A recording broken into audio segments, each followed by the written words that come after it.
Muy buenas tardes, tengan todos ustedes, queridos usuarios de las redes sociales. Estamos en este momento en vivo y en directo por medio del fanpage de la Sociedad de Seguros de Vida del Magisterio Nacional. Les saluda Javier Paniagua, que lo vamos a estar acompañando desde lo que inicios de la semana les estuvimos anunciando a todos ustedes, que fue el tema de la diabetes. Vamos a dar un momento también para que usted se pueda conectar. Soy Javier Paniagua y vamos a estar con el endocrinólogo Javier Calvo. Ya más adelante también vamos a presentarlo. Gracias, doctor, por estar aquí hoy con nosotros. No, muchísimas gracias a ustedes por la invitación y más que contento de poder compartir con los usuarios y poder aclarar algunas dudas que surjan con respecto a la diabetes, ¿verdad? Él es médico por parte de la empresa Meditech, endocrinólogo, que va a estar aquí con nosotros acompañándonos, evacuándonos las dudas que tenemos a continuación. Vamos a dar un tiempo para que ustedes puedan conectarse y que puedan aprovechar esta entrevista, que le saquen el mayor de los provechos y cada uno pueda hacer sus interrogantes respectivamente. Vamos a dar entonces en un momento, doctor, para que cada uno de los usuarios de nosotros. Ahora, también quería anotar que, doctor, en Costa Rica más de 300,000 personas tienen la condición. Ahora, 50,000 todavía no saben que tienen diagnosticadas esta condición. Es un aspecto que también aqueja al sector educativo costarricense y es el tema que nos preocupa hoy acá. Vamos entonces, en el momento en el que nos digan, vamos a dar inicio para darle tiempo a todos los usuarios que en este momento están interesados, doctor, porque también durante el transcurso de la semana estaban preguntando bastante cuáles son el tiempo, la hora, el lugar que íbamos a realizarlo. Así que este es momento para que usted pueda conectarse y enlazarse en vivo y en directo a través de las redes sociales en el fanpage. Ya me están dando el visto bueno para poder iniciar. Doctor, muy importante por el inicio, ¿qué es la diabetes? Claro. Cuando nosotros hablamos de diabetes, inmediatamente lo que se le viene a la cabeza a la persona es un problema del azúcar. Entonces está bien, la diabetes es un grupo de condiciones que se engloban como en una bolsita, podríamos decir, y son diferentes formas de manifestarse cuando la persona tiene un nivel de azúcar que sobrepasó lo normal. ¿Qué es importante que entienda la gente? Muchas veces oímos el concepto de decir yo tengo azúcar en la sangre. Entonces nosotros insistimos que todos tenemos azúcar en la sangre. Usted, Javier, yo también. Y todos los que nos están viendo tienen azúcar en la sangre porque es nuestra gasolina. Es con lo que nuestro cuerpo puede funcionar en el día a día. Pero ese nivel de azúcar tiene que estar en un valor normal. O sea, todos manejamos, y eso es como muy general para toda la población, todos tenemos un tope hasta donde puede llegar nuestro azúcar. Entonces, cuando hablamos de diabetes empezamos a entender que es cuando el azúcar sobrepasó ese nivel. Y eso tiene un número. Todos deberíamos andar en ayunas, sin comer, después de 8 horas de no haber recibido ningún alimento, en menos de 100 miligramos por decilitro. Ese es el valor normal de azúcar en ayunas. Cuando este valor empieza a subir, vamos encontrando los problemas relacionados con diabetes. Y el corte específico es si sube más de 126 miligramos por decilitro en ayunas. Ya eso es un aviso y ese examen nos está diciendo que algo anda mal, que ya el azúcar sobrepasó el valor normal. ¿Y por qué? La gente preguntará, qué raro ese número, 126, no es un número cerrado, ¿verdad? ¿Por qué? ¿Por qué lo habrán escogido? Bueno, es porque a partir de ese punto el azúcar elevado nos empieza a dañar órganos como la vista, los riñones, el nervio. Entonces escoge ese número porque es cuando el azúcar alto empieza a darnos problemas. Como la gente habrá entendido, entonces queda un rango intermedio, que es de 100 a 125. Eso es algo que se llama prediabetes. Es como el paso anterior a la diabetes. Entonces esto es como un proceso. Tenemos lo normal, tenemos la prediabetes, y si no hacemos algunos cambios, es ahí donde podemos avanzar a la diabetes. Entonces, como para hacerlo sencillo, la diabetes es cuando los niveles de azúcar sobrepasaron el valor normal. Ya dijimos cuánto era ese valor normal, y eso implica un problema para nuestro cuerpo. Ahora, ¿es correcto hacer esta diferenciación que muchas veces dicen hay una diabetes mala o hay una diabetes buena? ¿Es correcto hacer esta clasificación? No, y nosotros batallamos un poquitito con eso porque popularmente la gente suele clasificar a la diabetes tipo 1 como la diabetes mala y a la diabetes tipo 2 como diabetes buena. Entonces, la pregunta que nos toca responder es ¿qué es diabetes tipo 1 y qué es diabetes tipo 2? Bueno, sí hay ciertas diferencias. Al final de cuentas, en el examen, por así decirlo, las dos van a tener valores elevados de azúcar. O sea, si fuera solo por el examen, ahí no es tal vez donde nos damos cuenta. Pero la diabetes tipo 1 es una enfermedad que por lo general suele afectar a gente más joven. Estamos hablando de niños, adolescentes, personas que tal vez no tienen una obesidad muy marcada, sino que es gente delgada, que no hubo tal vez como un paso tranquilo de un nivel de azúcar que fue subiendo poco a poco, sino que es algo que se instaura muy rápidamente. La diabetes tipo 1 en su debut es más agresiva. Entonces lo clásico es que un niño o adolescente termine en un servicio de emergencias porque se descompensó. Empezó con orinadera, con sed, con mucho cansancio, pérdida de peso, y eso fueron el aviso y a alguien se le ocurrió hacerle un nivel de azúcar y salió muy alto. Entonces es una enfermedad que podríamos decir que inicia de una manera más agresiva. Y en el proceso que nos lleva a esta enfermedad, el problema es que el cuerpo genera defensas que nos inflaman el páncreas. Unas defensas equivocadas, podríamos decir, que por error, en vez de ir a atacar un virus, ir a atacar una bacteria, nos inflamaron el páncreas, que es donde se produce la insulina, que es la hormona necesaria para controlar el azúcar. Okay. Entonces se pierde esa insulina, el paciente ya no tiene insulina y el azúcar se va para arriba. Entonces la diabetes tipo 1 sería una diabetes más por ausencia de insulina, porque el cuerpo deja de producir. ¿Y la 2? Y la tipo 2, estamos hablando más de una enfermedad que se relaciona muchísimo con estilos de vida que no son los apropiados, con aumento de peso, una falta de actividad física o sedentarismo que le decimos nosotros, se relaciona con problemas de triglicéridos, colesterol, presión alta, con algo que nosotros conocemos como el síndrome metabólico. O sea, un problema que se da en las personas que tal vez no tienen una dieta tan adecuada y una poca actividad física. Sobre todo afecta a personas tal vez ya mayores, pero eso era clásicamente antes. Ya ahora podemos decir que cada vez tenemos más jóvenes e inclusive niños que también pueden tener diabetes tipo 2, que nos preocupa, porque si usted se pone a pensar, antes que tenía diabetes tipo, una persona que tenía diabetes tipo 2 empezaba a los 50, 60 años. Okay. Entonces iba a tener la carga de la enfermedad por 20, 30 años. Pero si usted se pone a pensar, alguien de 18 años empieza con una diabetes tipo 2, va a tener 70 años para desarrollar complicaciones, sobre todo si no se cuida. Y en la diabetes tipo 2 no es tanto que hay falta de insulina, sino que es que el cuerpo pone una barrera, como una resistencia llamamos nosotros, y entonces la insulina no puede actuar. ¿Cómo se puede ver eso físicamente? Bueno, hay algo que se llama acantosis, que son como unas marcas en el cuello que se pueden ver oscuras, o cabecitas de vena, que le decimos nosotros popularmente, que son marquitas que pueden haber en el cuello, en axilas, en las ingles, y si hay en mucha cantidad nos señalan resistencia a la insulina. Entonces, en términos prácticos, la tipo 1 sería como esa diabetes que mal llama a la gente mala, ¿verdad? Le dicen que es mala, y es porque lo asocian que esa persona ocupa insulina. O sea, esa persona tiene que estarse inyectando insulina constantemente porque por ahora no existe aquí en nuestro país ni en otras partes del mundo insulina en forma de pastilla, sino que es la inyección que se suele utilizar, ¿verdad? Entonces, como la gente le tiene tanto miedo a las agujas, yo pienso que es la razón de por qué dicen esta es la mala, porque me tengo que punzar. Y a la buena, entre comillas, le dicen a la tipo 2, que si no se controla tampoco es tan buena como la llama la gente, sino que tiene los mismos riesgos de producir problemas a nivel de corazón, a nivel de riñones, a nivel de cerebro. Entonces las dos son de cuidado, no hay una que sea buena y otra que sea mala. O yo diría lo contrario, todas son buenas si la persona verdaderamente se adhiere a un buen tratamiento, a un buen cuidado, y eso nos ayuda a llevar los valores a lo normal. A nivelarlos. Ahora, dentro de esa respuesta que usted me había ofrecido, nos está hablando de cansancio, nos está hablando también de agotamiento, muchas ganas de ir a orinar y demás. Cuando esas son las causas principales, y además cuando están estas alertas de una vez, entonces sería lo recomendable ir al doctor. Sí, o sea, muchas veces la diabetes no nos va a dar muchos síntomas y ese es el problema. Y a veces la gente viene y dice, doctor, a mí me dijeron que tengo diabetes, pero yo no siento nada. Ese es un problema, porque entonces no se le toma tal vez la seriedad del caso.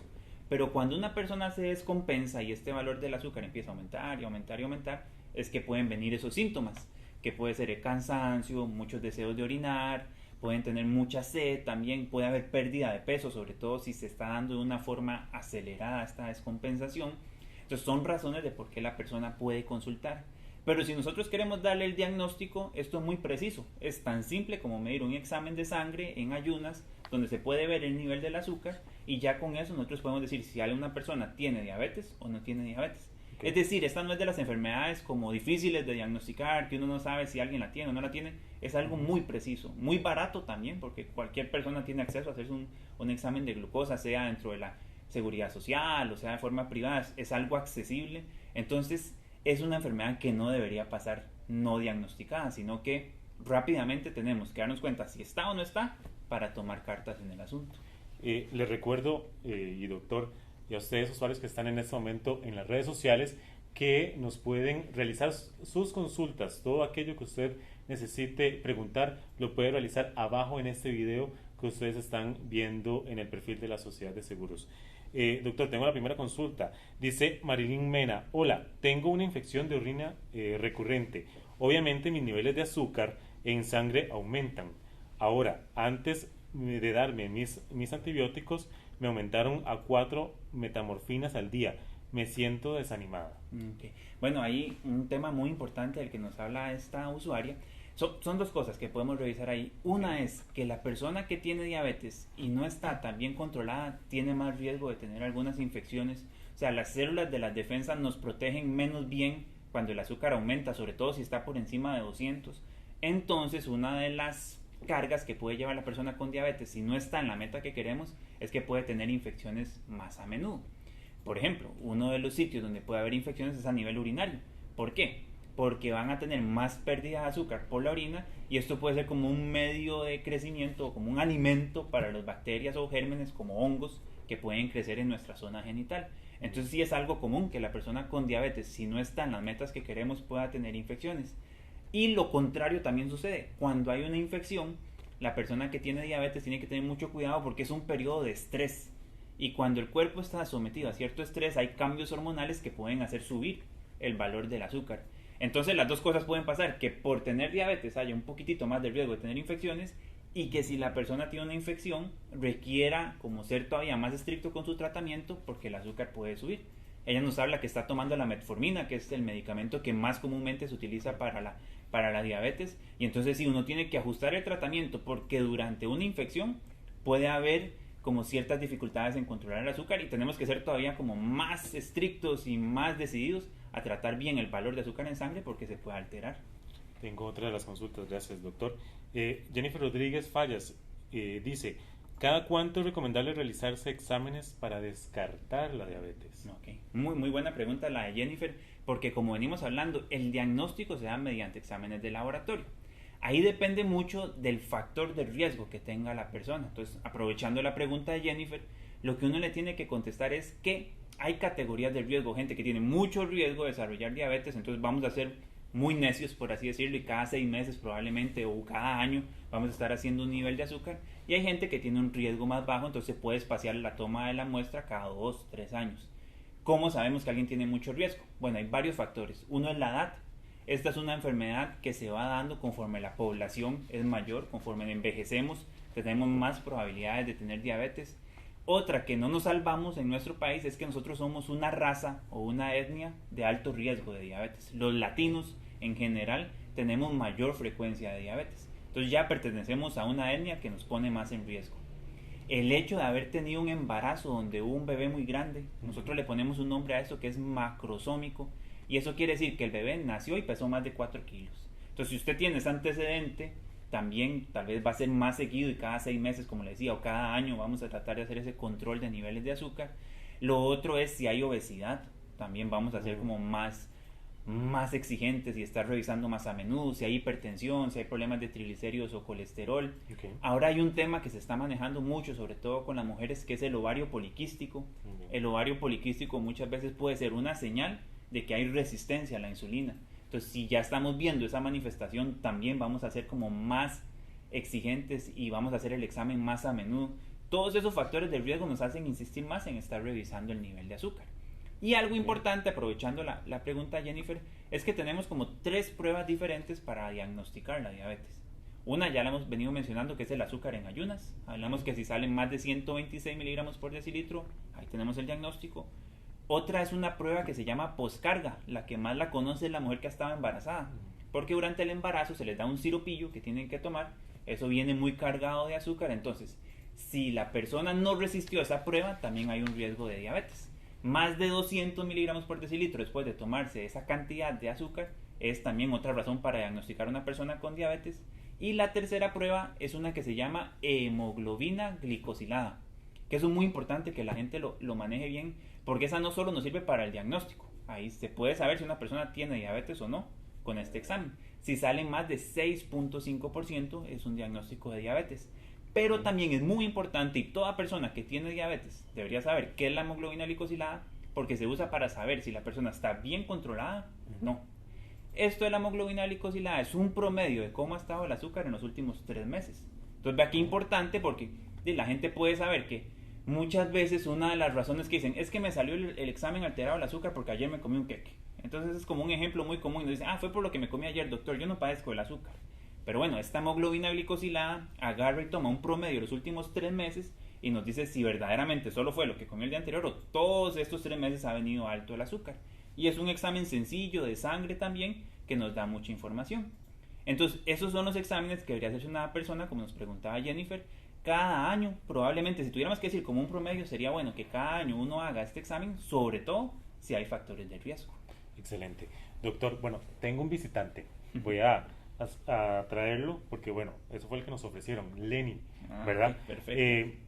Ya más que todo para la persona entonces que ya contiene la condición, y nos va usted a explicar cuáles son esas zonas en las que también, porque muchas veces se lo hacen directamente en el estómago, pero bueno, usted nos explicaba fuera de micrófonos que también se pueden hacer en distintas zonas. Si usted nos puede explicar aquí con el amigo presente. Claro, perfecto. Sentemos aquí a Lenny un poquitito, y antes tal vez de hablar con él, sí es importante introducir que no toda persona que tiene diabetes requiere de insulina. Okay. Eso es un punto a tomar en cuenta, porque yo creo que es como lo que se le mete a la persona cuando le dan el diagnóstico. Tengo que inyectarme. Pero más importante que eso es que la insulina no es para la gente que se está muriendo. Eso lamentablemente es lo que nosotros recibimos en los hospitales todos los días, y es que la persona piensa que si ya le indicaron insulina es porque ya está muy mal y ya no hay remedio, ya no puede mejorar. No es así. O sea, el uso de insulina cada vez es más seguro, hay mejores insulinas y tenemos la opción de controlar la enfermedad con ellas. O sea, es como parte adicional de nuestro armamento para contrarrestar los niveles altos de azúcar. Correcto. O sea, utilizar insulina no es una condena de muerte.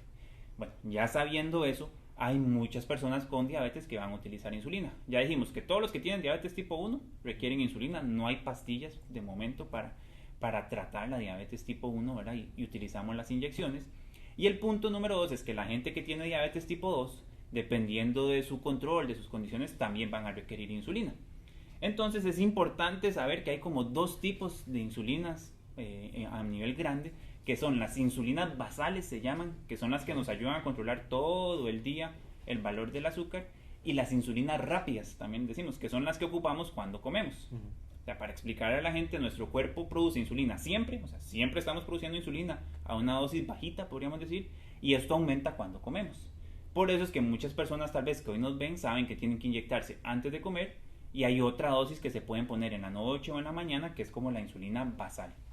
Bueno, haciendo toda esa introducción, sabiendo que hay como 2 tipos de insulina, además tenemos también como un tercer tipo de forma de entregar la insulina, que es algo que están viendo ahorita en la pantalla, que es esta bomba. ¿Qué es una bomba de insulina? Pues es como un tipo de reservorio. Ustedes van a ver que... Lo levantamos, doctor. Sí, claro, que se les parece mucho a un celular, tal vez más pequeñito que él, ¿verdad? Que funciona como un dispositivo que contiene la insulina, o sea, está almacenada en un vial, llamamos nosotros, en un reservorio que se le coloca a la bomba, y ella la va entregando poquito a poquito conforme el cuerpo la necesita. Se comunica por estas mangueritas que puede ver la gente, nosotros le decimos catéteres, y se coloca, y ahora sí podemos aprovechar a Len, se coloca en los sitios donde se inyecta insulina, y ahí es donde la bomba va a entregar la insulina. ¿Cuál es una de las ventajas? Bueno, que probablemente al trabajar así de una forma más pausada, podemos regular mejor la cantidad de insulina que requiere la persona. O sea, no es una única inyección, sino que esto es como estarla pasando a goteos, podríamos decir, o sea, poquito a poquito. Okay. Entonces, ponemos cuánto ocupa la persona. Bueno, entonces ya sabemos que hay como 3 tipos de entregar la insulina. Las inyecciones basales, que decimos nosotros, las inyecciones rápidas y la bomba de insulina. Sabiendo todo eso, es muy importante que la gente conozca cómo debe inyectarse la insulina. Pues para que la insulina pueda actuar bien ocupa grasa.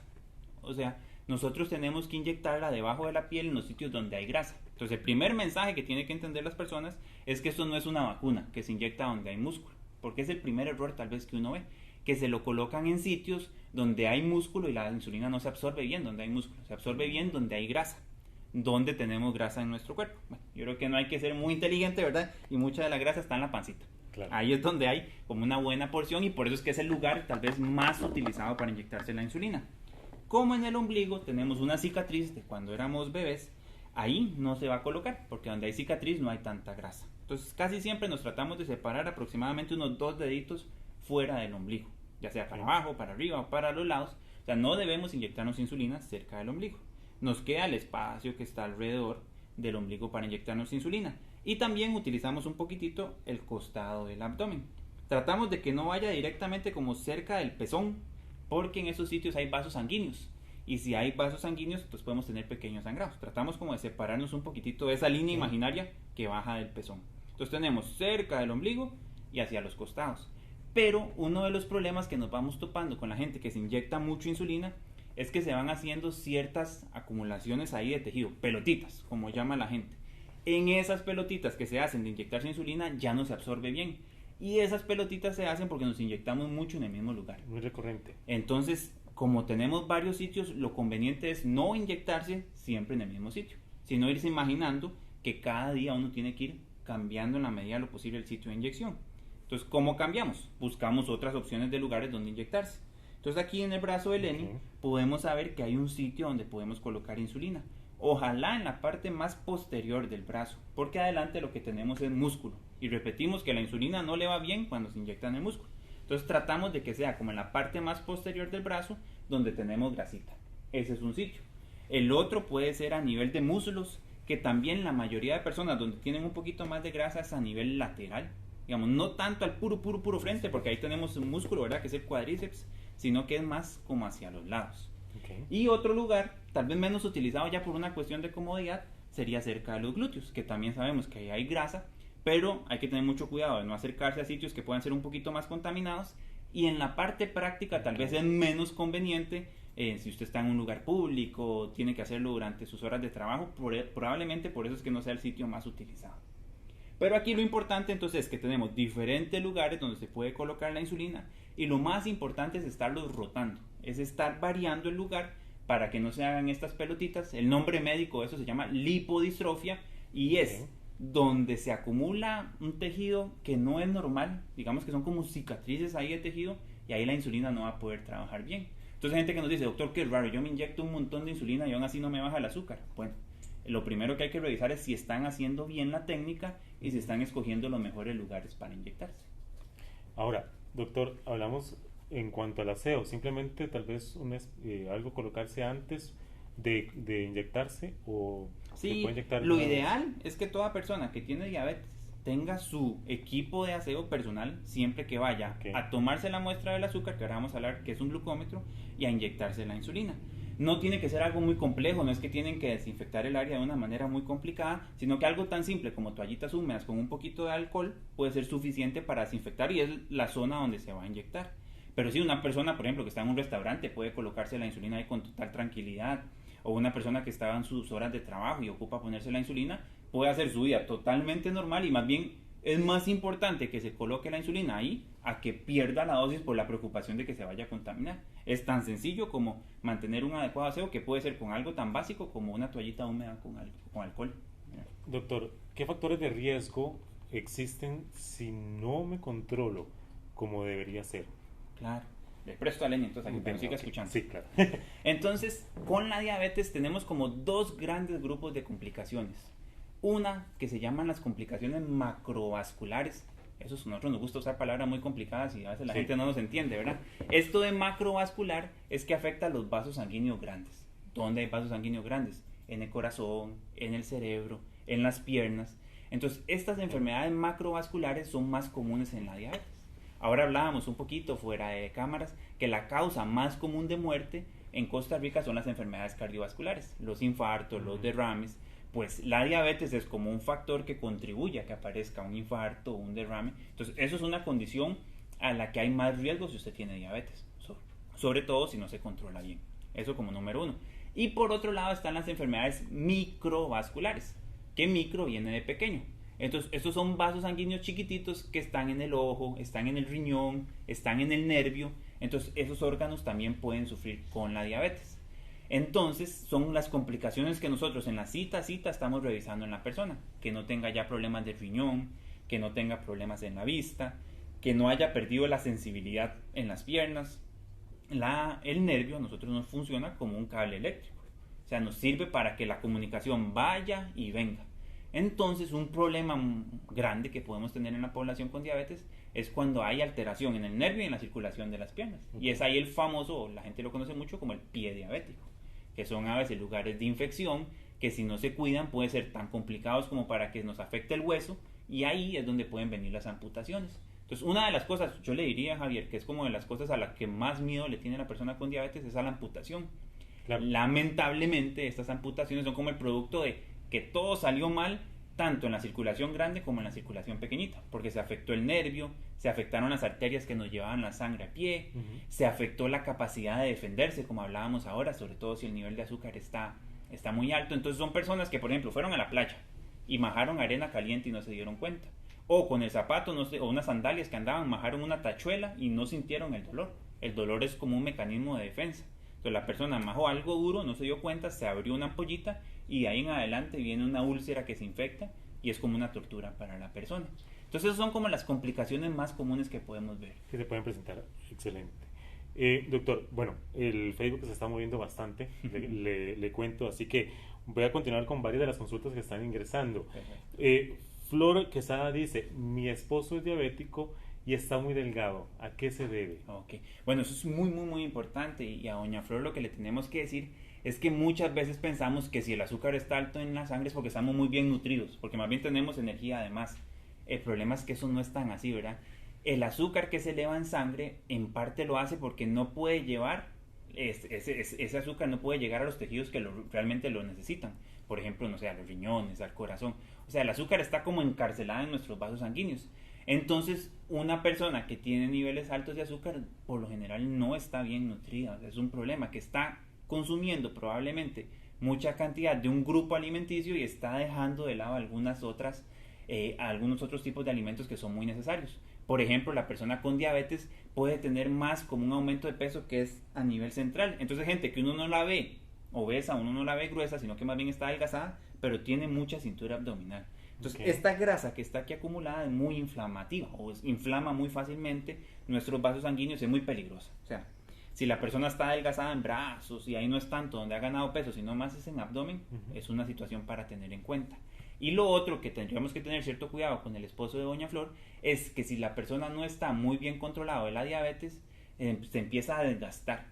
Por lo mismo que estamos hablando, o sea, es azúcar que está alta en sangre, pero no puede llegar a nuestros tejidos para producir energía. Entonces, por ejemplo, es un músculo que se va perdiendo y se va adelgazando. Eso se llama sarcopenia, que es tener como menor reserva de músculo. Entonces, es una forma muy mala de perder peso, porque entonces nos dejamos la grasa y no tenemos músculo, y eso no es saludable.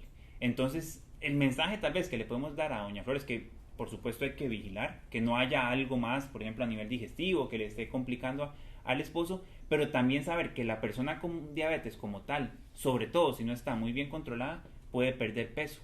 Por deshidratación también, porque pueden tener mucha orinadera, como llama la gente popularmente, o sea, pueden estarse deshidratando muy fácilmente y es otra razón para perder peso.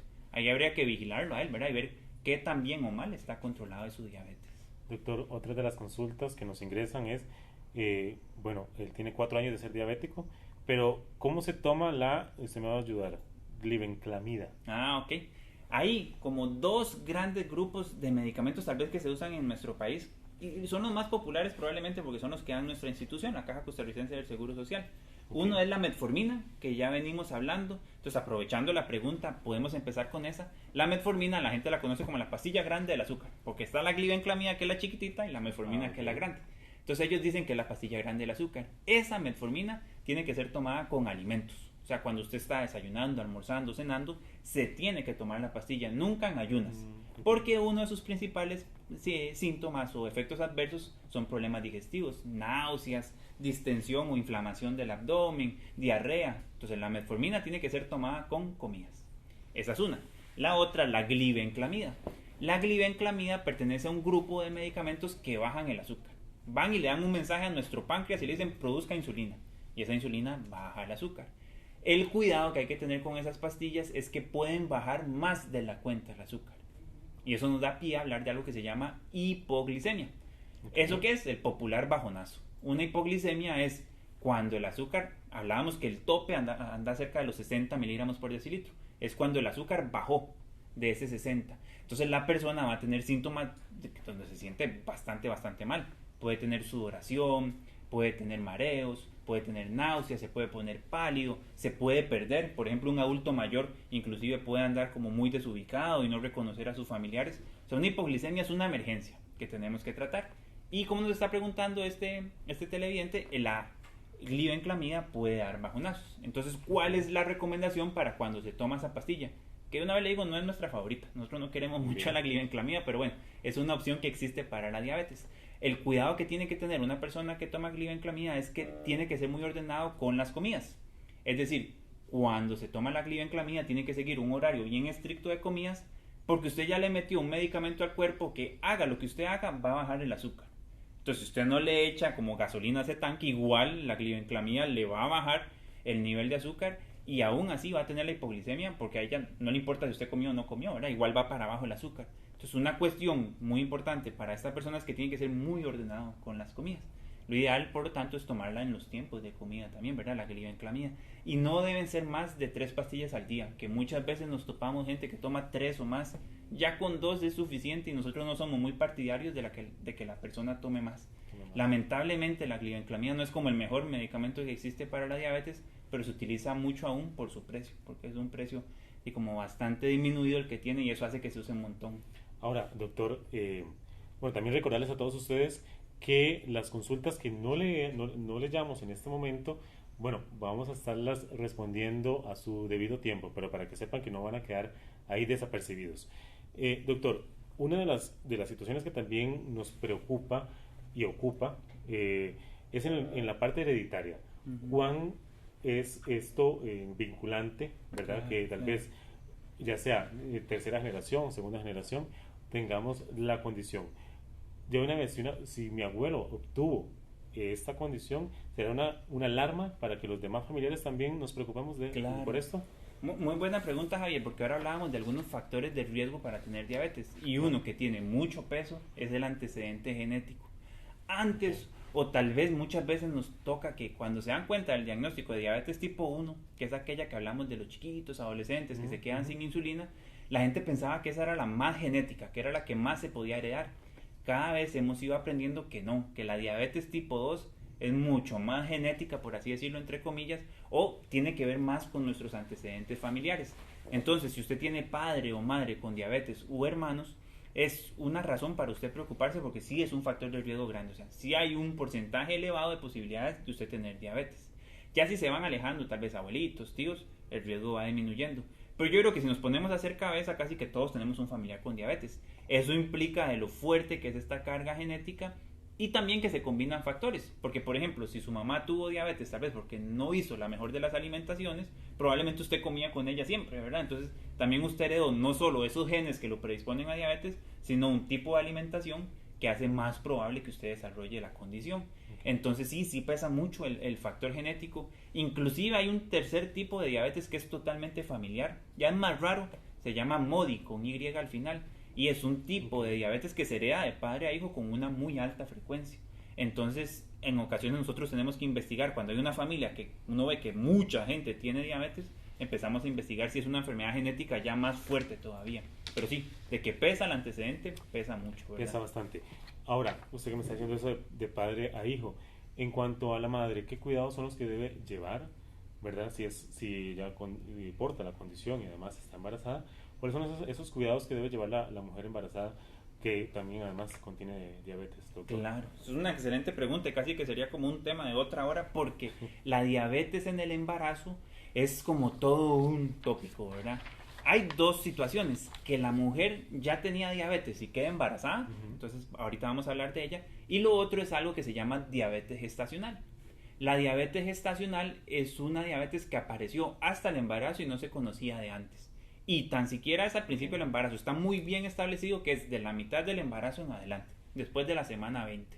Entonces la diabetes gestacional, siempre la explicamos, es como un tipo de prueba de esfuerzo, porque en el embarazo el cuerpo tiene que resistir aún más para mantener niveles de azúcar normales. O sea, es como una batalla contra el embarazo porque la placenta y el mismo bebé producen que la mujer tenga cierta resistencia a la insulina y cierta facilidad para aumentar el nivel de azúcar. Entonces, diabetes gestacional es la alteración en el nivel del azúcar en una mujer que tiene 20 semanas o más de embarazo. No es por los antojos, entonces. No, porque vea que los antojos por lo general, o las náuseas y achaques por lo general son más como al principio del embarazo. Y entonces, si la diabetes se diagnostica al principio del embarazo, casi siempre pensamos que ya estaba de antes y la mujer no sabía, simplemente. Entonces, esa no es una diabetes gestacional. Diabetes gestacional es cuando se da en la segunda mitad del embarazo. ¿Y cuáles son las complicaciones que puede tener una mujer en el segundo periodo del embarazo? Bueno, que el bebé crezca más de la cuenta, y muchas veces mal oímos a esa gente que dice, ay, qué lindo, qué gordito que está este bebé. Pues un bebé que pese más de 4 kilos, que hablábamos ahora, que es algo que se conoce como un bebé macrosómico, ya es una complicación de la diabetes, porque no es un aumento de peso saludable. Entonces estos chiquillos tienen más problemas a la hora de nacer. Por ejemplo, o por lo general van a requerir de cesárea, porque no pueden salir por el canal de parto al ser tan grandes, ¿verdad? O pueden desgarrar mucho a su mamá en el momento del parto. Entonces, una de las complicaciones principales de la diabetes gestacional es producir bebés que son más grandes de la cuenta. Okay. Y también es ya como una marca que le queda a ese bebé para en el futuro tener más riesgo de desarrollar diabetes. Doctor, en cuanto a la diabetes tipo 1, si la mujer que está empezando a tener un embarazo o que está embarazada, ¿es recomendable? Sí, bueno, aquí somos muy cuidadosos y le decía yo que ya hablamos de diabetes gestacional, ahora vamos a hablar de la mujer joven que tiene diabetes y que quiere buscar un embarazo. Okay. No me dejan mentir, tal vez los colegas, que es a la mujer a la que más uno le va a exigir que tiene que estar muy bien controlada. O sea, cuando más uno le exige a una persona que tiene que tener niveles de azúcar prácticamente que normales, es en aquella mujer que quiere quedar embarazada. Entonces, una mujer con diabetes tipo 1 perfectamente puede buscar el embarazo. No es una razón para no quedar embarazada, ni una razón de infertilidad. O sea, totalmente que puede quedar embarazada, pero requiere todo un grupo que esté alrededor de ella, porque tiene que hacer un muy buen esfuerzo para estar bien controlada. Probablemente va a requerir de una nutricionista, de una educadora en diabetes, del médico que la apoye, porque el nivel de control que tiene que manejar una mujer para poder quedar embarazada es bastante estricto. ¿Por qué? Porque si una mujer que está muy mal controlada su diabetes queda embarazada, desde el principio de ese proceso puede tener complicaciones. Complicaciones tales como una pérdida gestacional, o sea, un aborto por el embarazo, o malformaciones que se pueden desarrollar. Pero yo no quiero que se lleven el mensaje negativo de que, ay, si quedo embarazada y tengo diabetes me va a ir muy mal. No, todo lo contrario. Yo creo que es un muy buen momento, y uno lo ve en la práctica. Es un momento donde entra ese instinto materno que yo creo que solo las mujeres lo pueden tener, ¿verdad? Y uno lo ve de querer estar muy bien para poder soportar el embarazo. Y entonces es un momento donde la mujer se cuida mucho, y muchas veces es como el mejor momento para controlar la diabetes, porque tienen ese impulso de que hay un bebé en formación y que quieren cuidarse. Pero sí, claro que pueden buscar el embarazo, y probablemente ahí es donde más buscamos la ayuda de las nuevas tecnologías de la diabetes. Okay. Ya hablamos un poquitito de la bomba, pero por ejemplo es una muy buena idea en una mujer que quiere estar en el mejor nivel de azúcar en sangre, buscar tal vez la opción de la bomba de insulina. Si tiene diabetes tipo 1, va a ser una persona que requiere insulina siempre. Y esta insulina, la necesidad o la cantidad que requiere en el embarazo cambia mucho. En eso es en lo que nos puede ayudar un poquito la bomba. Un poquito no, un montón. Porque nos ayuda entonces a ir regulando durante el embarazo cuando la mujer ocupa más cantidad o menor cantidad de insulina. Entonces sí, para responder la pregunta, claro que una mujer con diabetes tipo 1 puede buscar el embarazo, y ahí probablemente lo que ocupa es un apoyo adicional para buscar la mejor meta posible. Doctor, para seguir con las consultas que nos están ingresando en este momento al Facebook, Marce Cam nos dice: me diagnosticaron diabetes a mis 34 años, soy insulino dependiente, pero no me indican qué tipo soy. ¿Será posible poderle indicar, o es decir, va a influir en algo que le digan a ella qué tipo? Claro, sí importa mucho, y ahí evidentemente la mejor forma de saber lo que tiene Marce sería verla ya como en un tipo de cita, pero a grandes rasgos hablamos que si la persona es muy joven, por lo general buscamos si hay la presencia de una diabetes tipo 1, ella todavía está en una edad donde deberíamos buscar ahí que no sea una diabetes tipo 1, porque el tratamiento sí es diferente, entonces sí importa saber qué tipo de diabetes tiene. Okay. Esta clasificación que ya daba, eso ha cambiado un poco. Antes se hablaba de insulino dependiente para tipo 1 y no insulino dependiente para tipo 2, pero ya esos términos no son tan correctos, porque la gente que tiene diabetes tipo 2 puede necesitar insulina, entonces son insulino dependientes porque están utilizando. Entonces es un nombre un poquito mal usado. Pero si uno quisiera saber qué tipo de diabetes tiene la persona, sí hay exámenes en sangre que nos pueden dar la información. Estas defensas que producen la diabetes tipo 1 se pueden medir en sangre. Entonces se manda el examen y, por ejemplo, en el caso de Marci, si tenemos la duda que es una diabetes tipo 1, es el examen que le enviaríamos para saber si ella produce esas defensas que inflaman el páncreas, o también podemos medir qué tanto está produciendo el páncreas, qué tanto de insulina, eso también se puede medir, y así podemos tener una noción más clara si ella tiene una diabetes tipo 1 o tipo 2. Y sí importa porque el tratamiento sí va a variar bastante. Nos indica también Pau Mora, importante este grupo etario de población. Doctor, ¿qué tan propensos son los niños de padecer diabetes? Bueno, eso es un tema que también se ha convertido en una preocupación a nivel de país y de sistema de salud. Y es que antes se decía que todo niño con diabetes tenía diabetes tipo 1. Era como un dogma y todo el mundo lo creía así. Pero lamentablemente cada vez estamos viendo más niños con diabetes tipo 2. Y como hablábamos al inicio del programa, la diabetes tipo 2 era una enfermedad que se conocía más en la gente mayor porque depende mucho de obesidad, de malos estilos de vida, de sedentarismo, que lamentablemente se ha ido moviendo a la población infantil. O sea, cada vez hemos ido fallando un poquito en una alimentación saludable, en mantenerse con actividad física constante. Entonces sí, ahora tenemos niños que tienen diabetes tipo 2. ¿Y cómo puede hacer tal vez un familiar para ir notando si hay diferencias para diabetes tipo 1 y diabetes tipo 2? Pues que la diabetes tipo 2 por lo general va a ser en alguien que tiene sobrepeso o obesidad, si estamos hablando de niños, ¿verdad?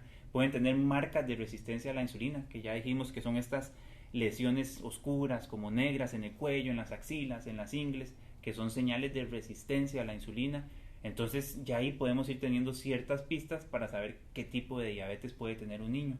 Pero ahí lo más importante, en el momento en el que salga un nivel de azúcar alterado en un chiquito, menor de 12 años, podríamos decir, ahí sí eso es un tipo de emergencia, o sea, sí hay que correr, y lo ideal es que hay especialistas dedicados a entender niños, ¿verdad? Que son los endocrinólogos pediatras, sería casi que buscar el consejo de ellos para aclarar mejor qué tipo de diabetes puede tener un niño, ¿verdad? Que nunca va a ser normal que un niño menor de 12 años tenga un nivel de azúcar alterado.